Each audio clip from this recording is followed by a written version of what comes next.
Әкиятта хакыйкать. Мәсәл тыңлайбыз.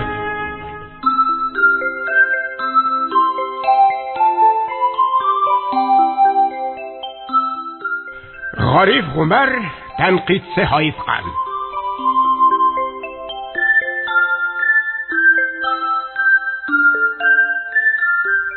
Хаифкан бер көндө куян мескендең шырлай генә югыра генә һауга төшкәнен һәм һау эскәнен күреп калды ла, каранып ян-ягына бышын сүкерләргә кереште. Келегез әле, күрегез әле, мут куян өсте. Әй ул гына мәл уның мутлыгы.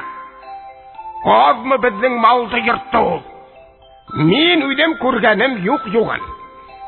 Азгын ул тиләр. Әрлән төлкеләр. Шунан Хаифкан осып китте.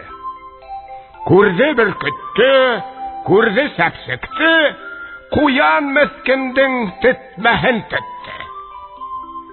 Иң азак килде арсланга.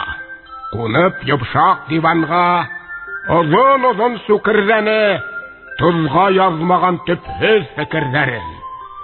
Яхшы, тине арслан.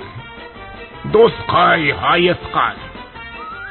Январлар йыелышы була ошо көндәрдә. Шунда һөйләрһең һин был фикерләрне. Хаифкан буны ишеткәч, ялт канатты. Һәм шунда ук кайдалыр кулакты.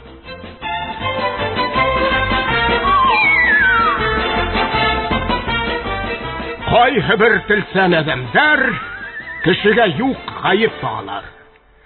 Терәлгәс эш, йыелыш фәләнгә Хаифкандай канат кагалар.